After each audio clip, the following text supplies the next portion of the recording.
running up the score. Jerry Napoleonello. This team has been on the clock for 4 months now. Why are we taking this down to the 4-minute mark? You know, you have 10 minutes here. 10 minutes here, but you've had 4 months.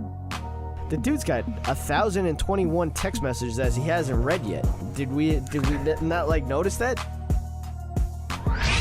Kevin Donlin. Bryce Harper's a great player. He's very, very talented. Aside from last year, but I blame myself. I'm pretty sure I'm the reason for that with fantasy baseball. That's disgusting. Wow. I can't believe that's real. I mean, again, I'm not.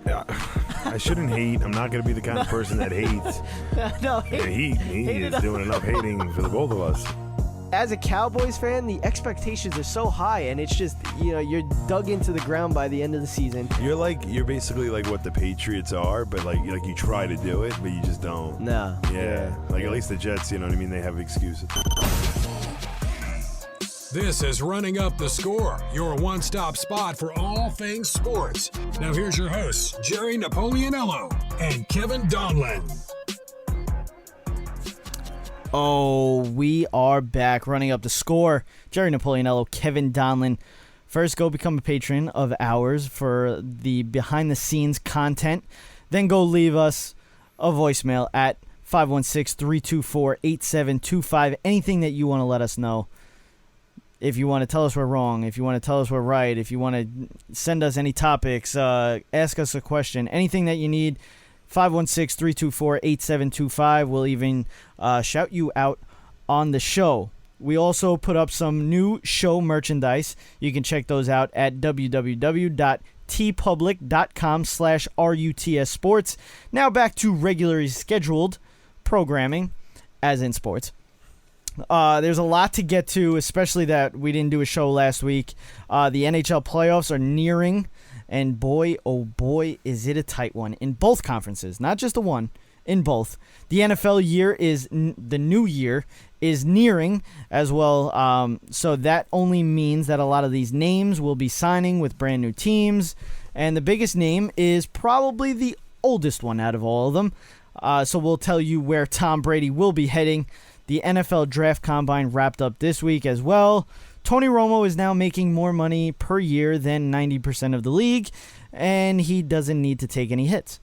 But first, we'll start off with the NBA. So we had some news come out yesterday.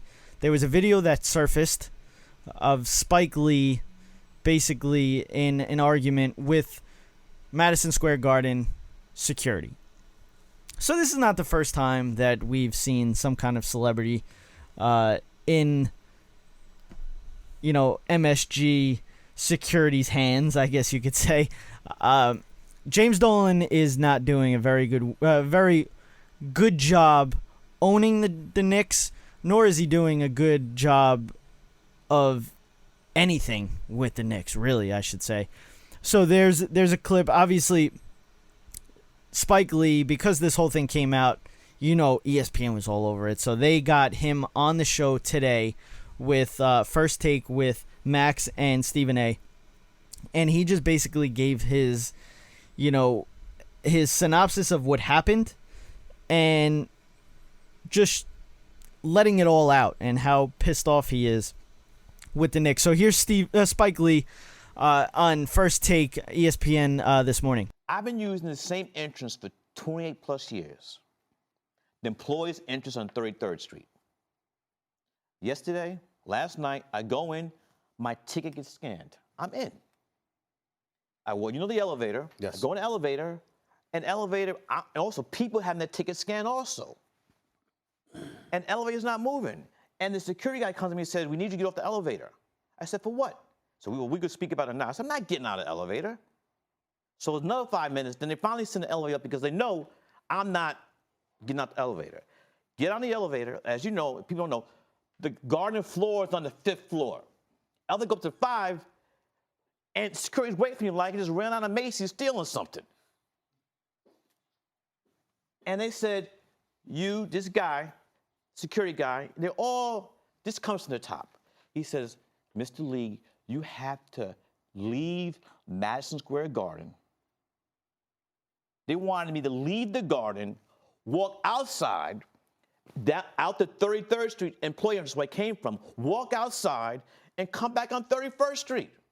And I said, I'm not doing that. First of all, you scan my ticket. You can't scan a ticket twice. Also, I know that once you leave a sporting arena event, you can't come back in. So I don't trust these guys, so I'm not going for the okie doke. Also, why are you taking a perp walk? For what? Let me just get it. Let me finish. Okay. So I said, I'm not leaving. Then they said, we want you to leave the Garden. I put my hands behind my back, and I said, arrest me like my brother Charles Oakley. Then I got that guy here. There's some brothers I know. I grew up in Fort Greene, Brooklyn. Said Spike, man, brother. Yeah. They said, Spike, this is some crazy stuff, but if we take you in the elevator and go up the 6th floor, not outside the Garden, go up the 6th floor, we'll walk you to your seat. I said, bet. So at halftime, Dolan comes over to me and says, we need to talk. I said, talk about what? We need to talk. I said, Mr. Dolan, I don't want to talk about nothing. I've been coming through this entrance for 28 years. Plus, Wednesday, historic event, the world's most famous arena, Madison Square Garden. They had a Broadway, they took To Kill a Mockingbird and had a performance for 18,000 New York City public kids. Amazing event. Where did I go in? The employee entrance. That was Wednesday. So if they want to change this whole new policy talk about, and at first they never said when the thing changed. So why not call me? When my deposits due for this astronomical price for Knicks tickets, and I'm one day late, my phone is ringing off the hook. So it's not, if they change the thing, let me know. Why do you think the policy changed, at least towards you? I'm being harassed by James Dolan. I don't know why. Let me ask, what about the press release did you object to that made you say, what did the press release say that you said that's not true? That me and him, after he came to me, at halftime he leaves, and he always walks across the court, and it's a direct right where I'm sitting. And the press release says that we shook hands and we were laughing. They actually said this is what it says. A Knicks spokesman said that it was untrue, that it was simply an issue of Lee using the wrong entrance. How is it the wrong entrance if no one tells them they come in the same entrance for 28 years? I just want to make sure that we have that on the record. No, that's a lie. So they made that up. It's Garden Spin. So he's pretty upset. And I don't blame him. I would understand if he was just a celebrity that just thinks he was bigger than anything, and he feels like he has to go through the entrance of the employees, the employees' entrance or what have you. But this guy's been doing it for 30 years, and James Dolan is just becoming, I don't know what he's actually doing with the Knicks, but he's like really, really making them worse than they even are, because they're pretty bad. Well, there's no secret in the NBA that, James Dolan owning the New York Knicks and the Knicks having a very hard time at attracting free agents. This might not be coming out publicly within the media, but there's a known fact that there is a dislike for James Dolan around the league. And unfortunately, the fans of the New York Knicks are the ones suffering right now.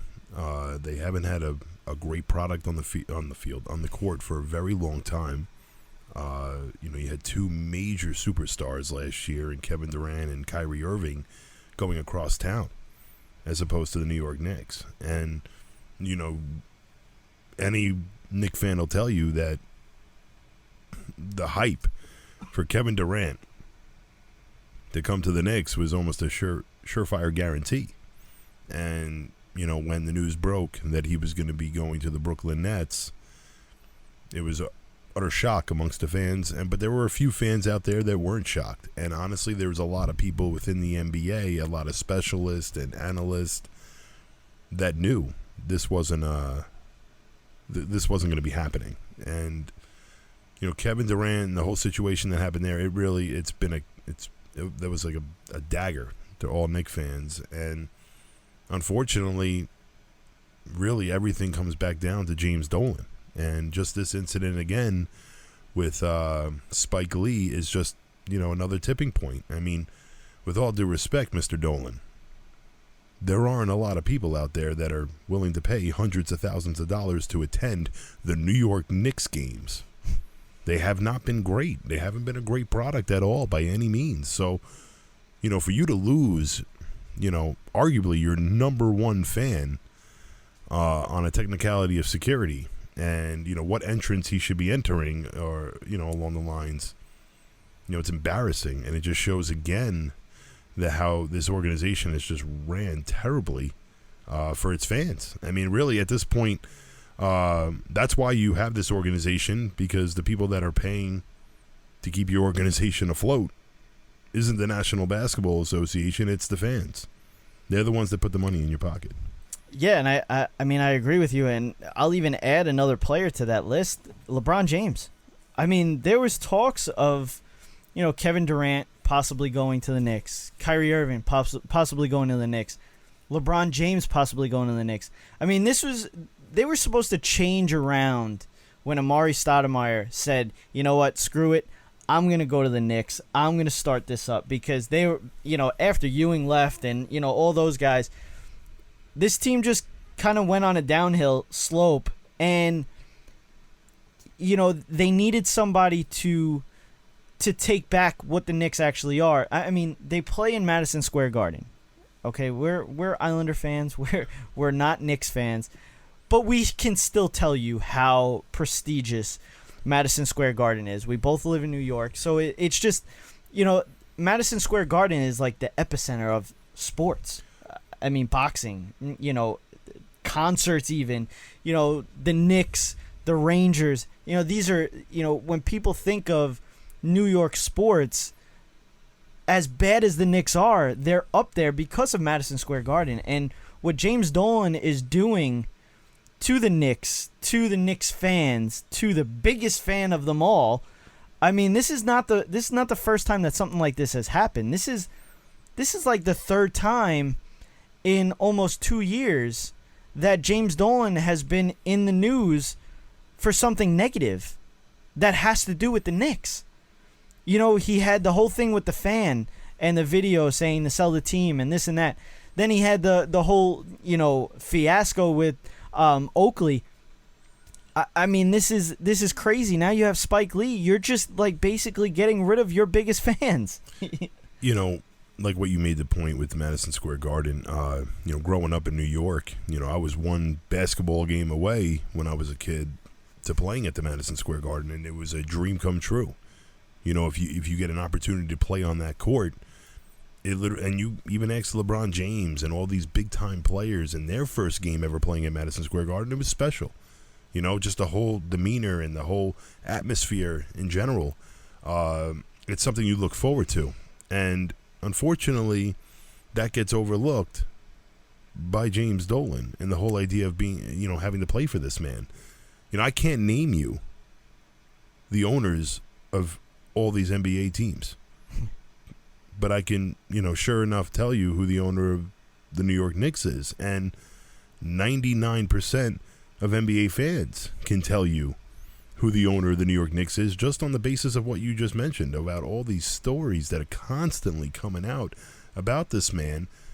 It's a big problem for the Knicks, and unfortunately, the only person that has to answer to James Dolan is James Dolan, and it's his decision when push comes to shove on who's going to be, running the shots with that organization. But unfortunately, it's really just backfiring to him right now. He's put a crappy product on the field for a very long time. There's no doubt about it.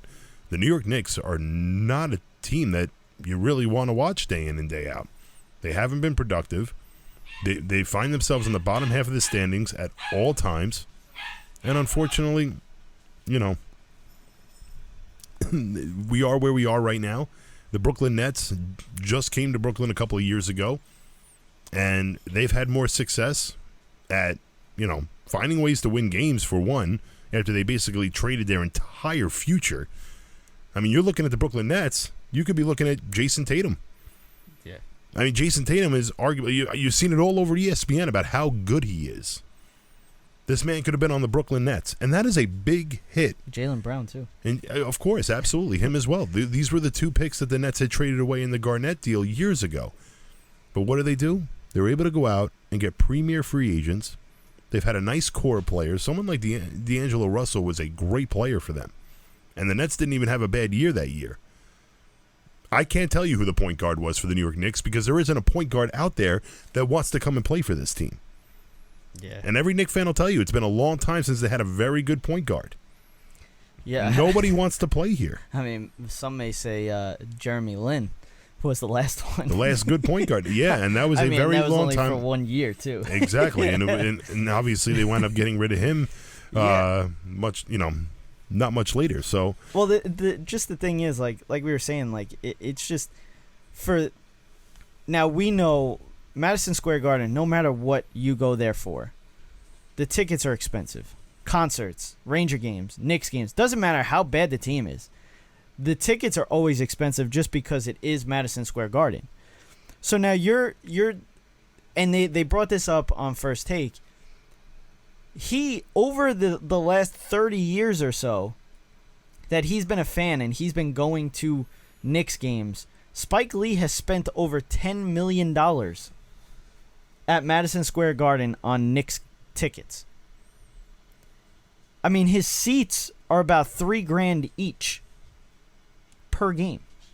So you're going to 41 games in a year, and him, there's a lot of times that he goes to other arenas as well to see the Knicks play or see anybody else play. The guy spends probably the most money out of everybody that goes to Knicks games, and you're going to give him crap for going in an entrance that he's been going in for the last 30 years. Well, I mean, it's just that's just the issue with James Dolan. Well, that's good luck trying to fill that ticket because you have a crappy product on the field. Who's paying money like that to go to a game? I mean, people will. I mean, unfortunately, I don't understand it, but it is a known fact. The New York Knicks find ways to sell out. Well, that's what Max Kellerman said too. He's like, because Spike Lee said, I'm not going to another game for the rest of the year. But then he said that he will go to the games next year. So Max Kellerman basically told him, he's like, you're what's wrong with the Knicks. Is there's fans like you that no matter what he does, you're still going to spend the money to go see a crappy team play. So no matter how bad his team is, it doesn't matter. He's lining his pockets, and it's just it's just bad. It's just bad situation. Overall, and it's the Knicks. That's the worst part of it is, if the Knicks were good, it would be good for basketball. It really would. Mm-hmm. I mean, it's the same thing. The Celtics, when the Celtics are good, it's good for basketball. When the Lakers are good, it's good for basketball. So that's where the issue comes about, is that there's such a bad owner when it comes to the Knicks, that this team that has such a crazy fan base, I guess you could say, can't even see a winning team because of the owner. I mean, if he would just take his advice from what he did with the Rangers, the Knicks might actually be good, because when it comes down to it, and this goes for really any sport, the owner owns the team. Let the other guys, the basketball guys, worry about the basketball things. Owners own, GMs can be the general manager, can sign players, release players, all that stuff. Trust me, I deal with it with the Dallas Cowboys. Jerry Jones has his fingerprints all over all of the football stuff, and that's what's wrong with the Dallas Cowboys, is because Jerry Jones doesn't know how to take a step back. George Steinbrenner, before he got suspended, for that whole year, he had his fingerprints all over the Yankees, and they were struggling. He takes a step back, lets the GM be the GM, with Gene Michael and all that, and they take off, and they become the Yankees. So this is the issue with owners. The owners need to own take a step back from the basketball or the hockey or the football or the baseball, whatever it is. Take a step back. Let the sports guys do it. You know, chill out a little bit. Just, you know, be the owner that you are and worry about that stuff. Don't worry about the actual play on the field. Well, you can't be any more correct. You know, again, within an entire organization, you know, going from the last guy off the bench for the New York Knicks all the way up to the owner, like everybody has a role on the team. And, you know, obviously sometimes people will jump into other people's roles. And, you know, obviously, like you said, there'll be situations similar to, you know, the New York Knicks or the New York Yankees and the Dallas Cowboys. You know, success isn't going to come quite easily as, you know, one would hope based on everything else going on within an organization. But your main job as an owner is, you know, you're overlooking everything, no doubt. But when you're throwing your 2 cents in on every aspect, that's when it becomes an issue. That's probably been the biggest reason as to why nobody wants to go play for the New York Knicks. And there are plenty of players that are willing to go play for the New York Knicks. I mean, that's not saying that there's, but the key players, I guess, are the best way to put it. And there's a lot of key guys in the NBA right now. There's a lot of all-stars, and unfortunately, a lot of these all-stars are starting to team up. It's starting to put, you know, an okay product on the field. I wouldn't say that the NBA is a great product, but that goes more into how games have been, you know, announced lately. And well, that's the one thing that happened today, actually. Darryl Morey, the general manager for the Houston Rockets, basically put the NBA TV broadcasters on blast on, I think it was First Things First on Fox Sports with Nick Wright. He basically just came out, and we have the clip here, and we'll play it for you. But he went over the top on the broadcasters, and you say he's correct. Yeah. And you know what? In a way, I feel the same way. You know, when it comes down to it, you know, and where he's correct is this: as a broadcaster, you know, TV, you can see the play on the court. So for you to be able to make that even more exciting, that's your job. Can I ask you something? Did Nick Wright ever play basketball? Never. That's why he's not understanding this whole concept. Well, yeah, Nick Wright. Doug Gottlieb has played. We'll play the clip for a second. Yeah. So here's the clip of Darryl Morey on First Things First this morning. One thing I would change, too, is the fact that right now, if you tune in a lot of NBA telecasts, the announcers are hate watching their own game. Like, it's amazing to me. This is media bashing. No, This is we're hold great. on a second. This I 1,000% agree with him. Yeah, you'll tune in. They'll be like, well, what's happening here? Like, they're shooting too many three-pointers, like, back in... Hold on. Oh, they are. It's crazy. You watch an NFL broadcast and an NFL pre- and post-game show, and some people could say it's too much, but it is a celebration of the sport. Yeah. It is talking about the reason Tony Romo just got $1 million a game reportedly. 17 or so. Right, $1 million a game is because he is so excited to be there and so enthusiastic. And there is an element. It's not everyone, but there's an element of the people who are constructing the narrative while we're watching and right after we're watching that are just old men yelling at clouds, that are just saying it was better back in my day, or this isn't as good, or this isn't the way I like it. To which I say, I'm available, America. I love the game. Like, there are plenty of guys like me. I think TNT just hired Adam Lefkoe. It's a great example of a guy who loves the game and is excited to talk about it instead of saying, here's where it should be better. And I actually agree with that. I think there's an element of if you're there to celebrate the game, celebrate the game. You can still point out if a guy screwed up, if a coach made a bad decision, but as opposed to just picking at this isn't the way the game's supposed to be played. Yeah, imagine if Romo was basically like, oh, this passing's not going to work. Where's my cloud of dust? Where is it? It's literally the whole game. That's NBA games right now. Where's my cloud of dust? Where is my cloud? Like, why aren't we smashing that ball in there? And that you tune into any NBA game, that's what we get all night. And I think we're going to fix it over time. But right now, and the other thing that happens, you tune in, they go, well, why are we watching tonight? Nothing matters. Nothing matters till the playoffs. Nothing. So when you see Nick Wright and he reacts to it, he understands that there are a lot of people out there that love the game. There's and no he doubt. agreed. He agreed with the whole. Darryl He Morey. agreed to what was happening. Well, I don't think he agreed with the concept of why they're doing it. He agreed with what Darryl Morey said.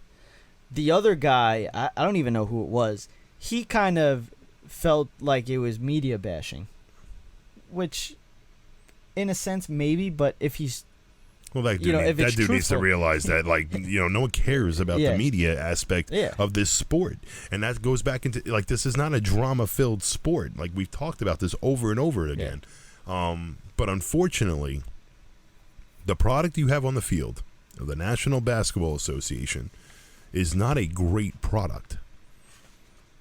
March Madness is coming up, folks. I am beyond excited for this tournament. I am every year. Because that is the game of basketball being played the correct way. Now, they talk about how these announcers were saying, oh, well, they're not playing the game right. They're not doing this right. Folks, I'm not here to watch, and you know what? That's like the gray area of this, is that there are some people out there that think that the NBA and the National Basketball Association, I've only been to one NBA game my entire life, and it is a show. Mm-hmm. It's entertainment. It's a show. There's plenty of stuff going on in between timeouts and, just different events, half-court shots, everything. Everyone's excited, dancers, everything. It's an amazing product on that standpoint.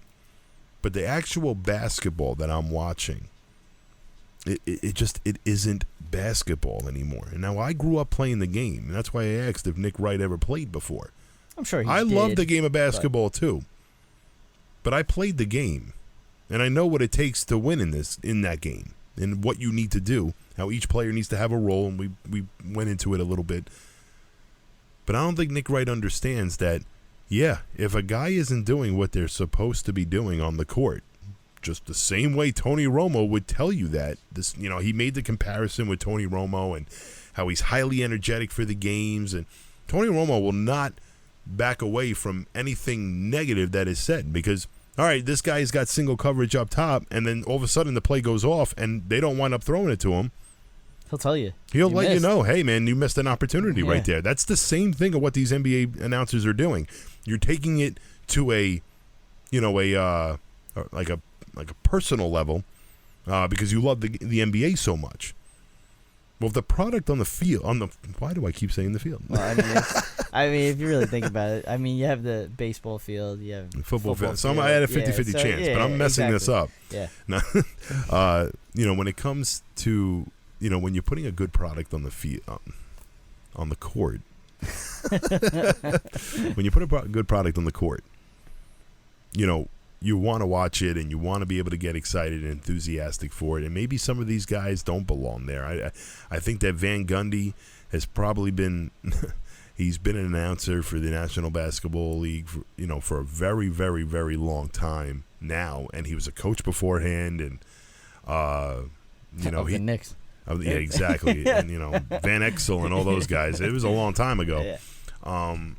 And you know what? Whether he wants to be there or not, and trying to go into this whole, trying to figure this out, it's really irrelevant. When it comes down to it, is that the NBA has got a bunch of teams that have all these superstars, and when they say the only games that count are the ones in the playoffs, it's the truth. Because the other night, I watched the New York Knicks knock off the Houston Rockets with all these all-stars on their team. Yeah. And then you could simply say, well, this game really doesn't matter. Well, that's basically the reason why this whole thing came up. I bet. Because, first of all, the Rockets are doing something that is out of the norm, I guess you could say. Because they're going into each game and they're putting a small lineup. They don't have a big man. They don't. They traded away Clint Capella. So now they have literally no big man, to the point where James Harden was taking the jump ball in the beginning of the game. So right there shows you it's out of the norm. And you know what? The Knicks out-rebounded the Rockets by 31. And the Knicks are not a good team. Well, that's when I tell you that the product on the court, you're not even putting a big man out there. In college basketball, There is well over 150 different teams in college basketball. They all have a big man. They're out there. They're out there for the taking. Yeah. And the fact that you feel like you can win with a small lineup because you have guys like Westbrook and Harden, what are we watching at that point? Yeah. I want to watch a basketball game. I want to watch two big men go at it in the paint. I want to watch a point guard find a way to get an offense going that's been slowed down for a couple of minutes based on the different tempos. And you don't have tempo in the NBA anymore, man. It's LeBron James running up and down the court all day long. I mean, you're a Laker fan. You've seen this happen. I know. I mean, what kind of the rest of the show? And honestly, it's there for entertainment. No doubt in my mind. Understandable. But when it comes to me, personally, as a fan, I am looking forward to March Madness, where I don't know a single one of those kids that are playing in that tournament. I don't know any of their names. I don't need to. I'll learn them from watching the tournament and watching how good they play in games that are very, very important, because it's win or go home. I think it's an amazing, amazing tournament. I get excited for it every year. And I'll tell you right now, the NBA playoffs goes on for like 3 months, it seems. And I could care less for it every single year. And I know those guys. I know those players. I know those names. I know LeBron Jameses. I know the Jason Tatums. And the product on the court is just not the same. You don't see you don't see the same fight that you're seeing from these college kids, because these kids still have something to play for. When you're in the National Basketball Association, you're making your money. There's really no other incentive to continue to be great. That's why there are certain players in the NBA that you don't know about. You know, oh man, who is the guy from the Miami Heat that I'm thinking of? He's a great defender. He's a great player, and he is extremely hardworking. Jimmy Butler. Jimmy Butler. I'm sorry. Jimmy Butler is the perfect example of every college kid I watch in this tournament.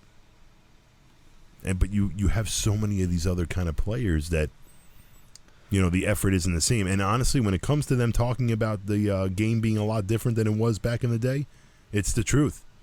Ladies and gentlemen, watch Steph Curry try to do a layup or do whatever he wants in the paint when someone like Charles Barkley was in the league. We've talked about this on previous shows years ago. Going back years, we talked about this.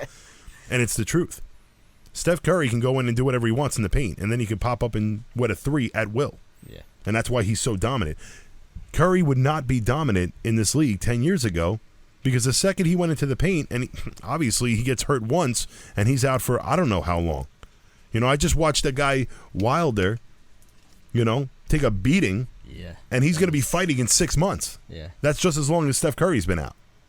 You know, it makes you really, and, you know, guys, I'm sorry, Michael Jordan, 42 years old with the Wizards, played 81 games.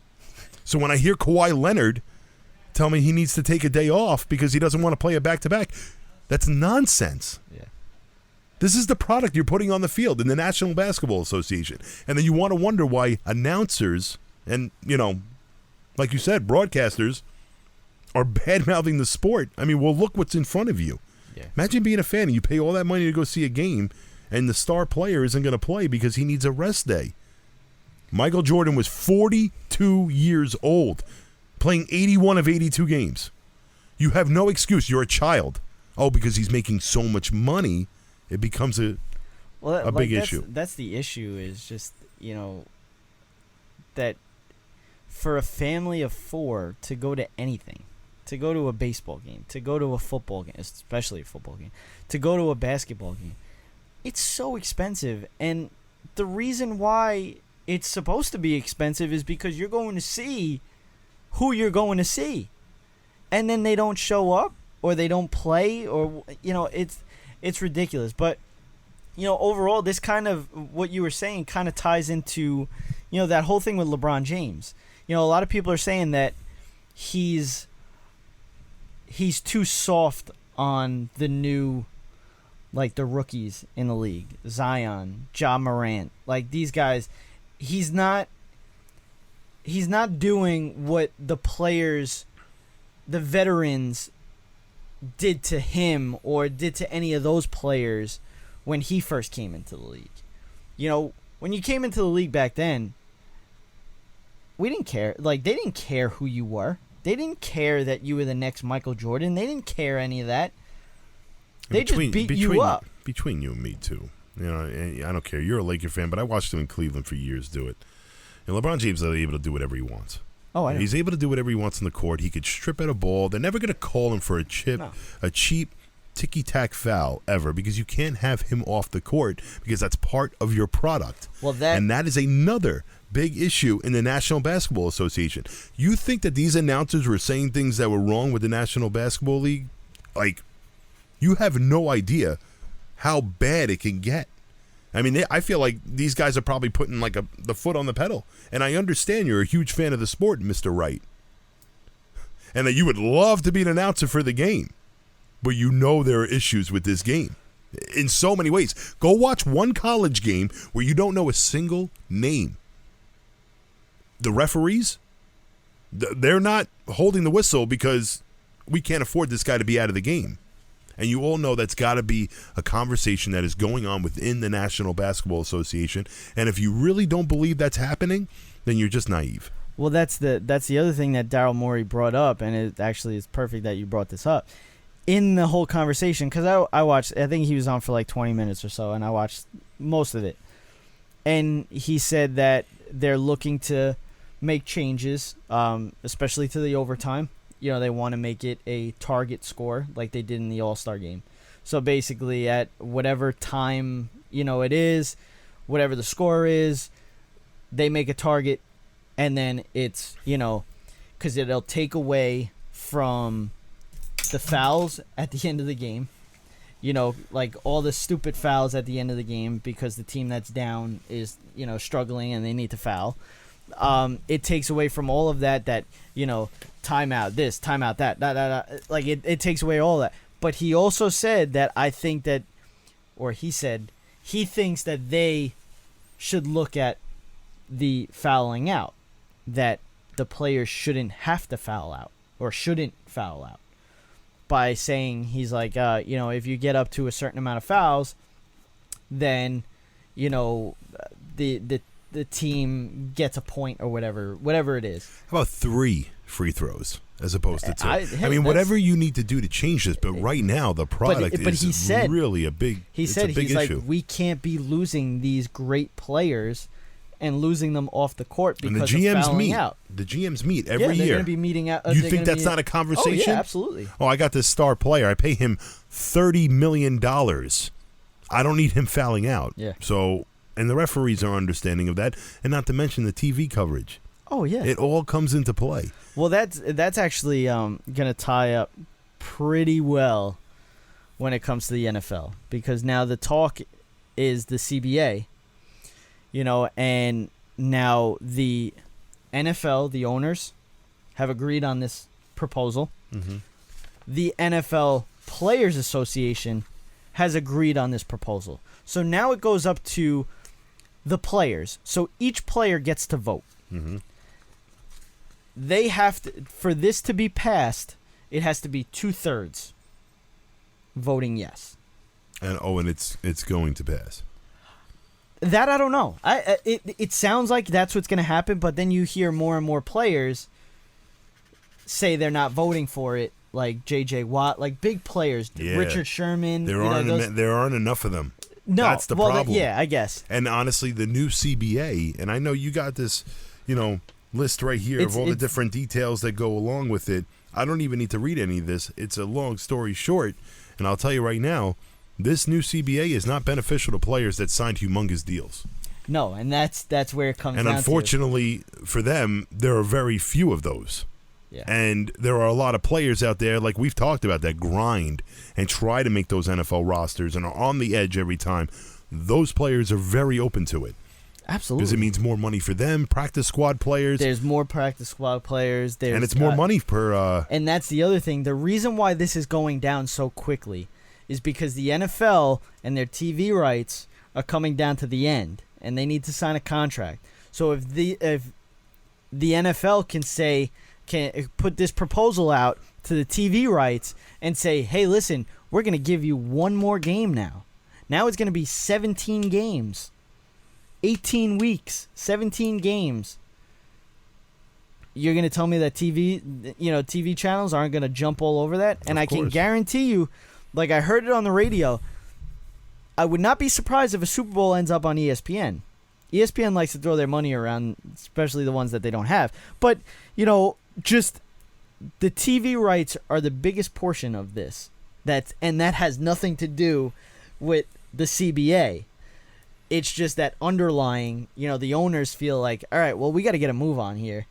Because this CBA, they have another season before they even have to sign this. So the NFL owners, there's a reason why they're trying to hurry up with this. And it's mainly because of the TV rights. So it's going to be interesting. There's a lot of things, the players will be getting a 48.5 revenue stake in the league. So that's another, there's a bunch of things that I think it works out with the big time contracts as if, I think there's a discount on the 17th game check for that. Yes. And unfortunately, you can't make more than $250,000 or something like that. Yeah. I think it's something stupid. And what happens is those players, those big time players, they're not approved of it. But unfortunately, there just isn't enough of them.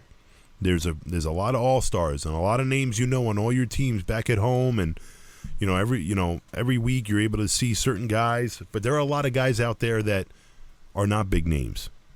And unfortunately, we all have a responsibility to, take care of families and along the lines of that, and this is just a great proposal for players like that. And unfortunately, there's a lot more of those kind of players than there are big-time all-stars and Pro Bowlers. So I'd be genuinely shocked if this proposal were to get voted to a no. And there are a lot of players out there, just like you said, a lot of players that are against it. There are plenty of players out there that are absolutely for it. Well, I mean, another thing is like the training camp. Introduction of a 5-day accumulation. I don't even know what that word is. Period. 2.5 hour limit on padded and full speed practices. Limit time at facility during a given workday. Limit of 16 days in pads. No more than 3 consecutive days for three out of the 5 weeks. No more than 2 consecutive days for 2 out of the 5 weeks. 3-day weekend at the end of the camp if 17 games is implemented. 2 days off in the first week. 1 day every 7 thereafter. Limit of 4 joint practices if 3 preseason games. So there's a lot of things, when it comes to time between football and the outside life, I guess you could say. So that's another thing that, is for the players. I haven't really read into all of, everything that with the CBA. I've just kind of been reading here and there. So, it's going to be interesting because it's going to be one bye for the playoff teams in each conference. So instead of having the 2 byes in each conference, now it's just going to be 1 bye. They're adding they're adding a team to the playoffs on each conference. So that's another thing. Well, finally, Dallas will have a chance to make the playoffs. Oh, wow. Here we go. Wow. Coming from a Jets fan. It's like a Knicks fan saying something like that. Well, don't ever compare the Jets with the New York Knicks, all right? We find ways to get better, all right? The Knicks aren't going to find a way to get better for years. No, I think the Jets are going to be pretty decent this year.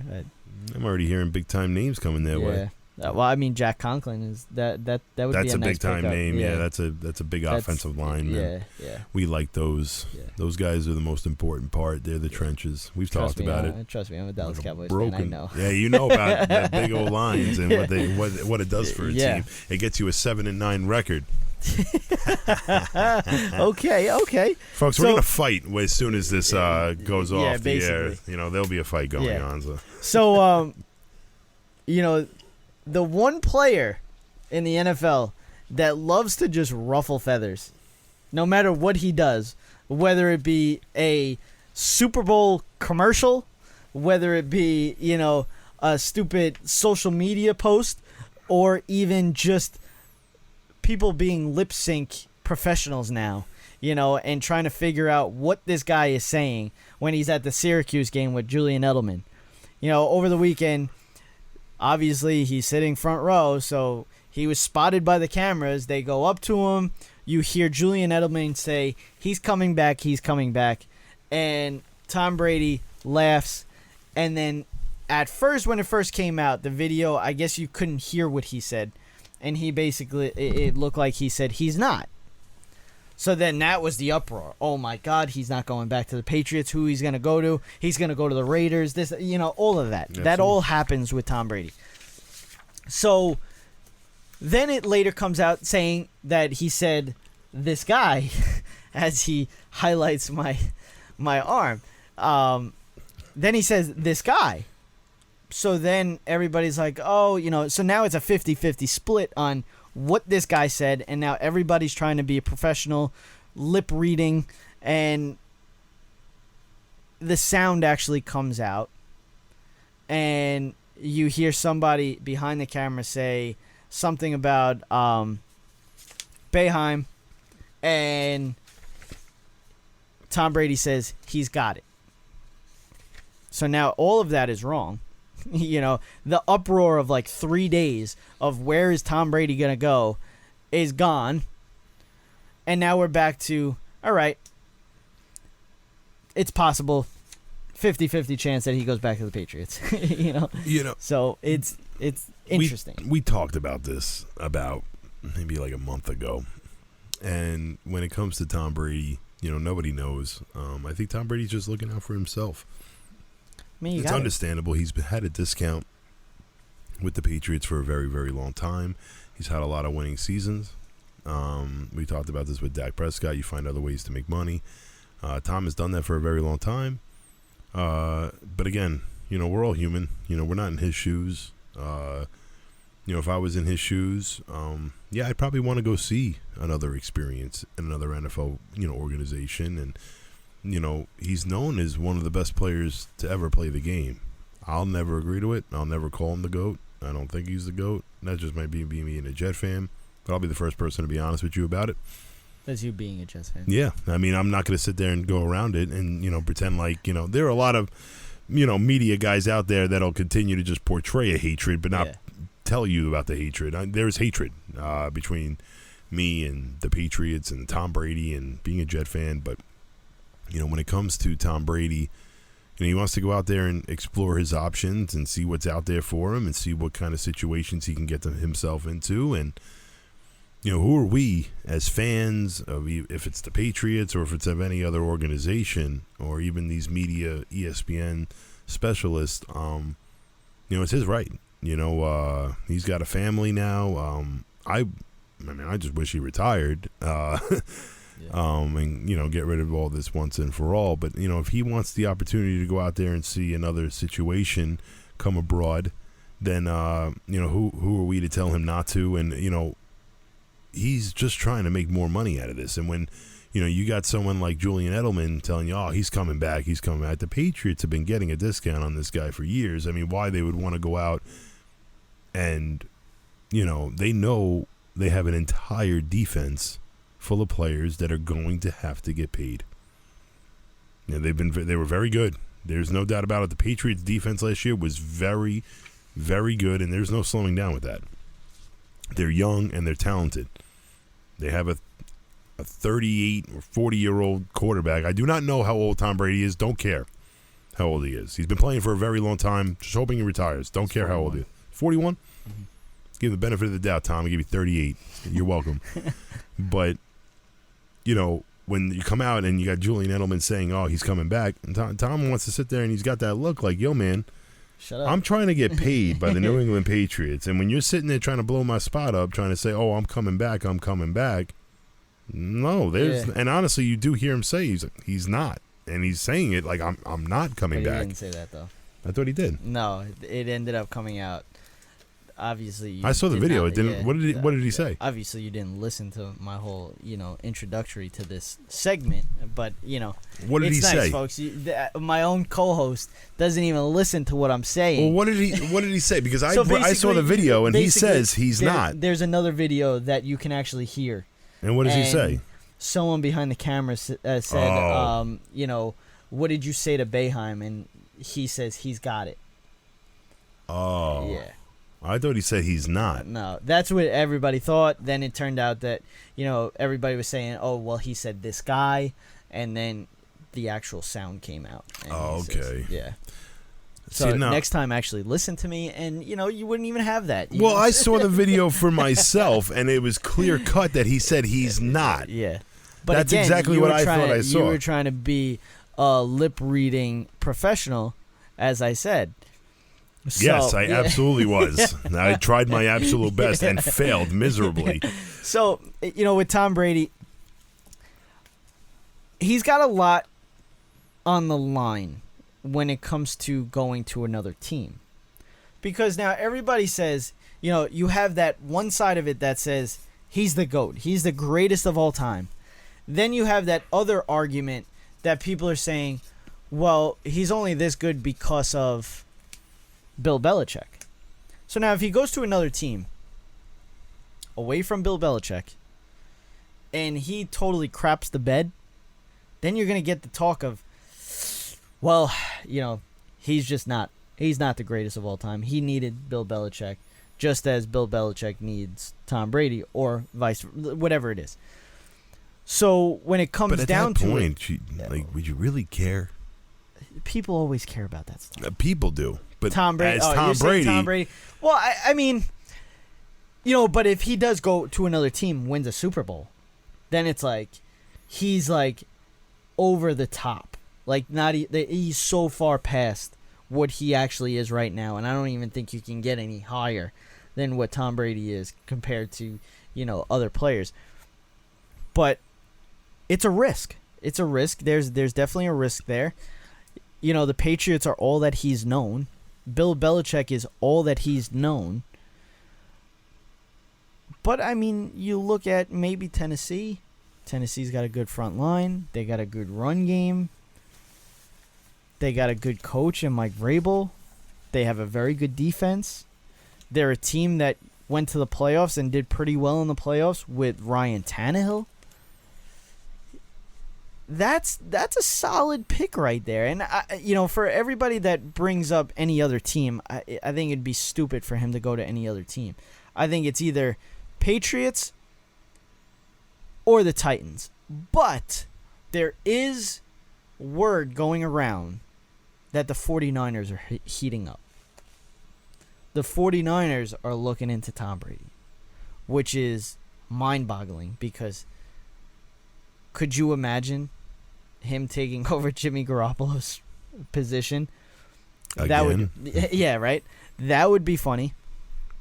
But it I just mean, doesn't that's make any another sense for 49ers to be in the running for yeah. this. Why? That's what I'm saying. Like You're I just don't. paying too much money to your quarterback position. A lot of this is just speculation. I don't realistically think that he's going to the 49ers. I think it's Titans or Patriots. Yeah, I think it's going to be the Titans or the Patriots. But he was FaceTiming Mike Vrabel at the game too. Yep. That was the other, Yep, another story that went interesting on. story, And, yeah. he's going to be under the microscope until the Of second he course. signs a contract. This will be a LeBron James all over again. Folks. Well, that's what they were saying. I just hope he He's- doesn't do a show for it. He's basically paralyzing the free agent market right now. It's once he drops, then it's like, all right, now you're gonna start seeing bing, bing, bing, bing, bing, bing, like all of that.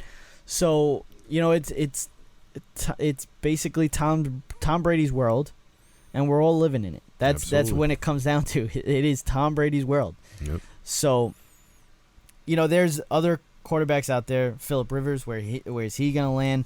All of this. We just had the NFL scouting combine, so now there's the speculation's getting a little hotter.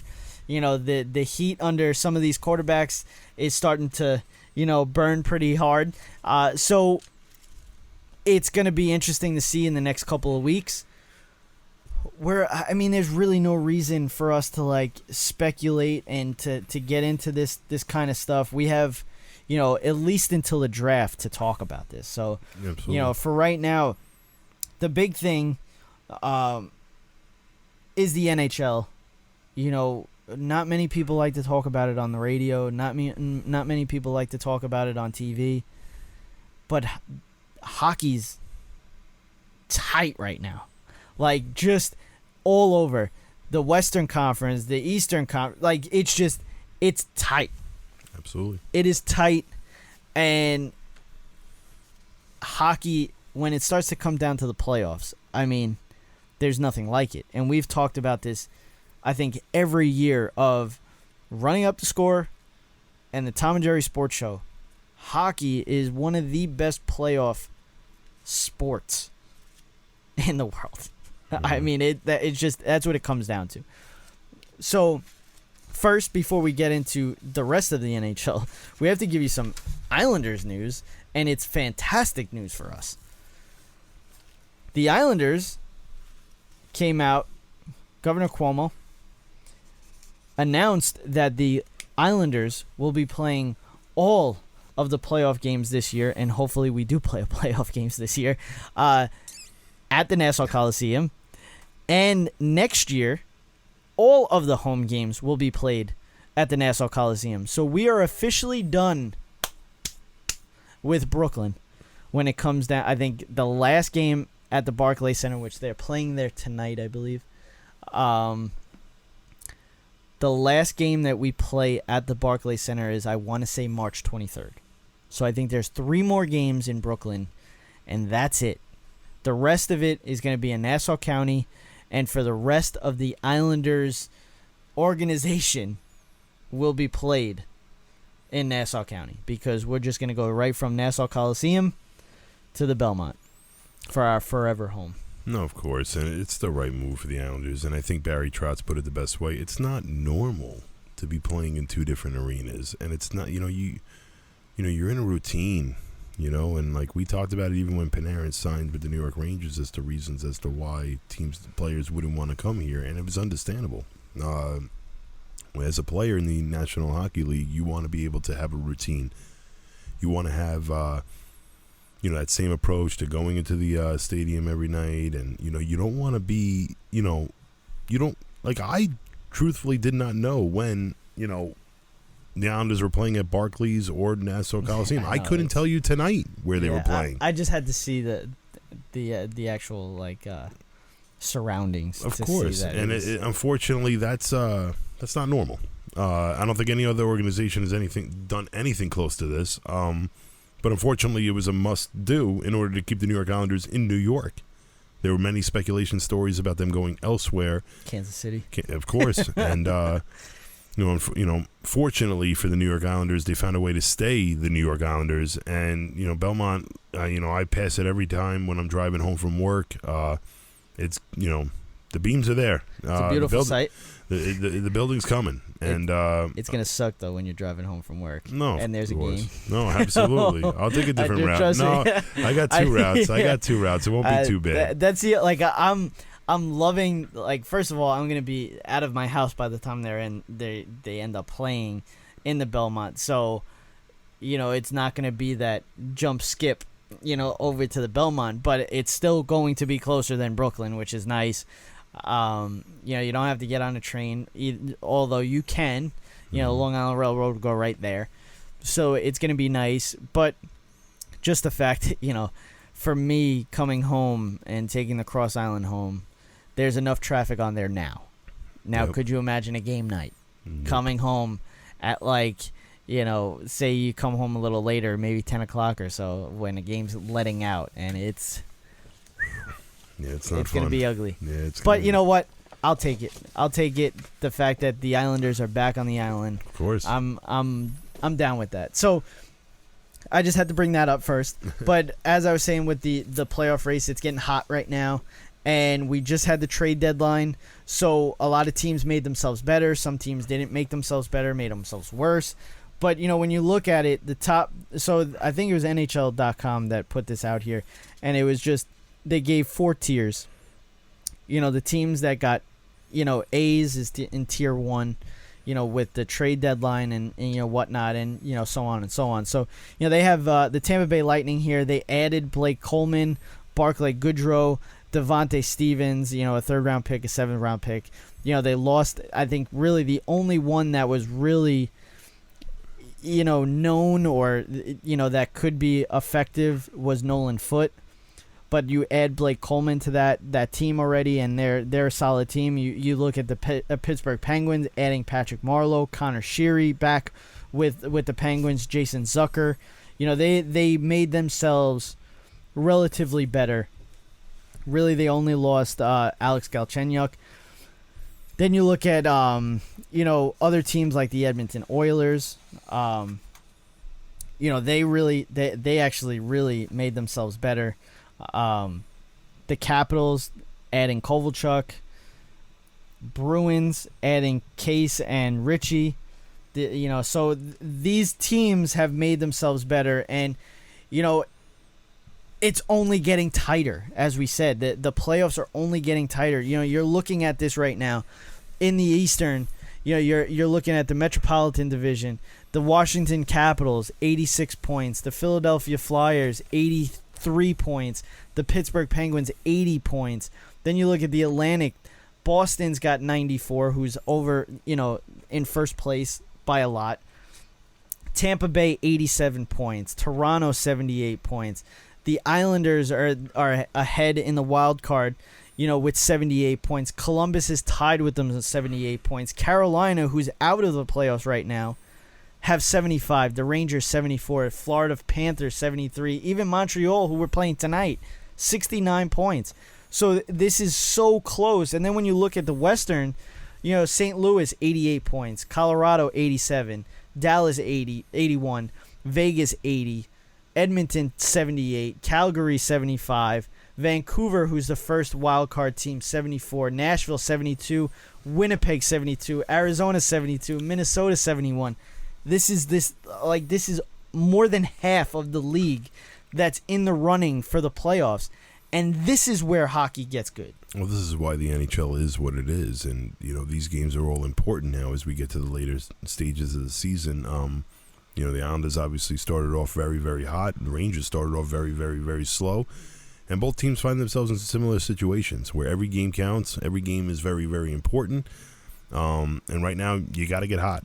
You got to get hot at the right time. And, obviously, for the Flyers, teams like that, they're finding it way easier to make the playoffs right now, and teams like Pittsburgh and the Islanders, they're having a hard time holding on to whatever they have in this playoff position. Well, yeah, I mean the Islanders just played Boston, and you can tell why Boston is. Well, they played the two seed. best teams the last two games. Yeah. I think this game against Montreal hopefully is it's an important one. It's got to be one that you got to find a way to win. But the same thing could have been said for the Rangers over the weekend with Philly, and they had needed to find a way to win one of them, and unfortunately for them. They really took a step back, and Philly took a step forward, and they're obviously going to be competing with Washington with a potential 1 or 2 seeded. Well, that's the thing when it comes to the Rangers. You really have no room for error.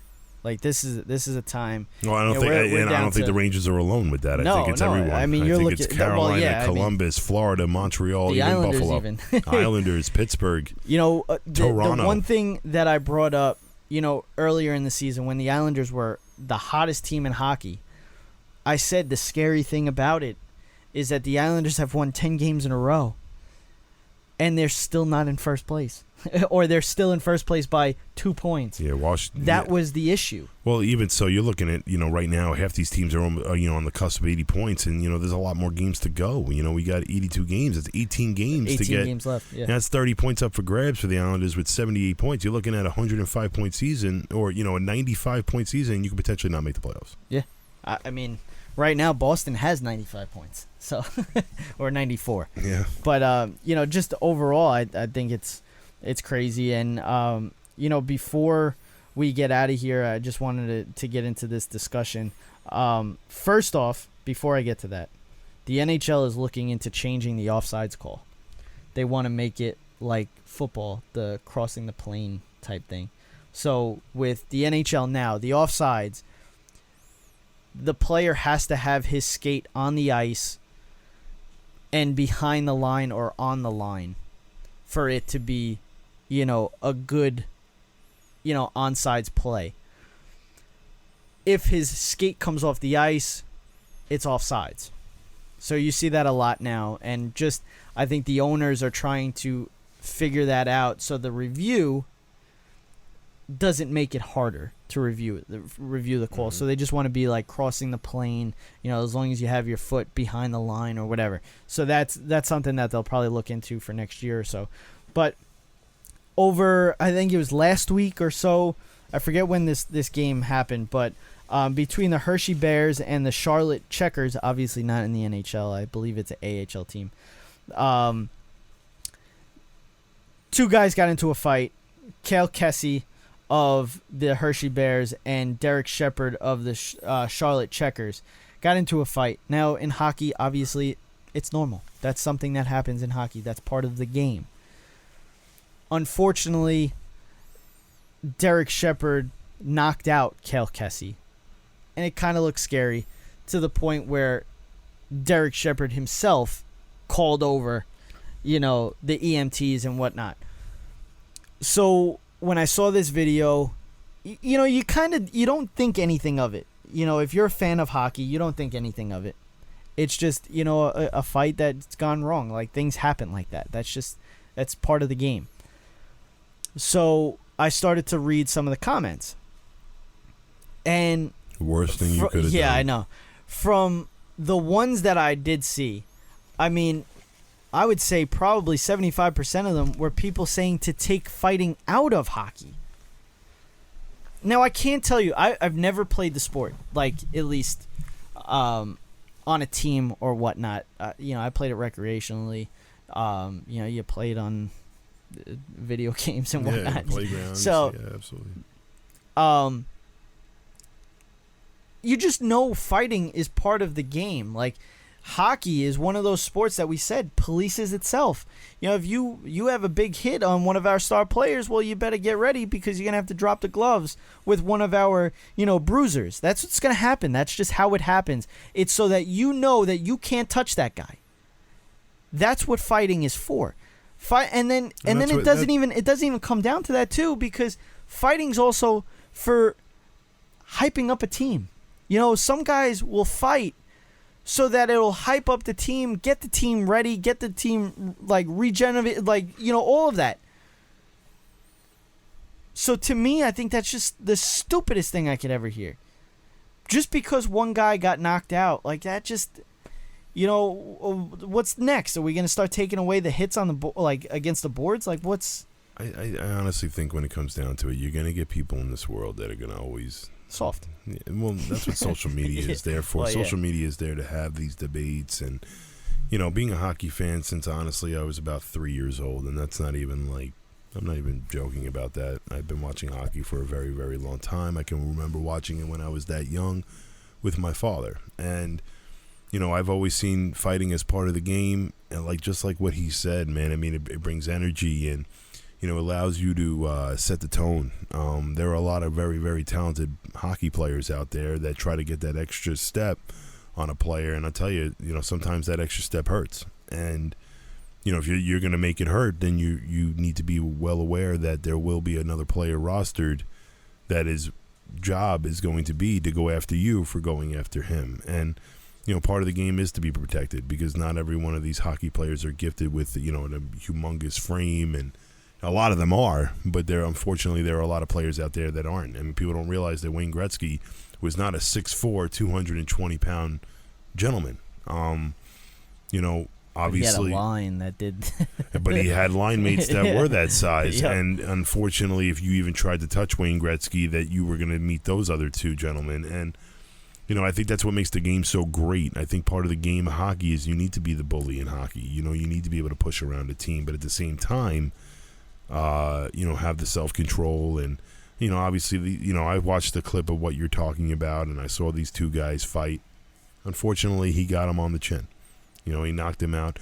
That's why they have on-call EMTs. medical personnel there to, accommodate. Because, ladies and gentlemen, you can get knocked out in a fight, but I've seen people take skates to, the Achilles, and folks, that's not a pretty sight. Even just talking about it and you listening to me saying something like that, it'll make you cringe. And medical personnel is ready to take care of something like that if it were to occur, which is life-threatening.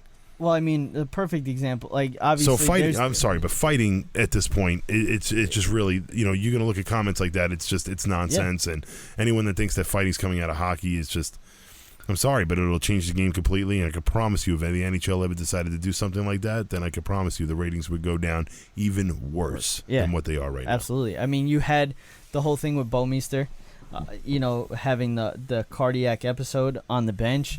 Yes, it was right there. If the medical personnel wasn't there, there was a chance that he wouldn't have made it. And that's the crazy thing. You like a perfect example. Cal Clutterbuck, he's been out for 3-4 weeks because he took a cut to the wrist from a skate, and it cut a couple of tendons, and he had problems. The same thing happened with Casey Cizikas. Casey Cizikas took a cut to the leg. These are things that these skates are pretty sharp, and there's sometimes that you get hit just the right way where your legs go flying up in the air, and the guy that laid the hit gets the brunt of it because a skate comes up and gets him in the neck. We've had times where that's happened. You have medical personnel, and I know everybody's talking about the whole head injury and this and that, but it's part of the game. You can't take it out of the game. You can't. Mm-hmm. That's just how it is. But that will do it. We got a whole lot of stuff that we haven't even gotten to yet. So we're going to get into that next week. Maybe if we can get another show in this week, maybe we'll do that. That's all up to, our schedules, I guess. Yeah. But we didn't even really get to talk about Tony Romo. Tony Romo signs a $17 million a year to broadcast. I'm pretty sure we're going to have plenty of time to talk about it. I'm pretty sure that's not the end of that story. XFL, the ratings have gone down a little bit again, but I think like we were saying earlier, I think that the coronavirus has a little bit of a factor in a lot of this stuff with sports, and just the fact that with the XFL, in Jersey, with the New York Guardians, they had problems bringing people to the stands because it wasn't nice weather, so it's something like that. But we'll get into all of this stuff when we get back next week. You're listening to Running Up the Score. I'm Jerry. I'm Kevin. Beat Breezy. Beat Breezy. And it is all over! You've been listening to Running Up the Score. We run up the score on Sports Radio.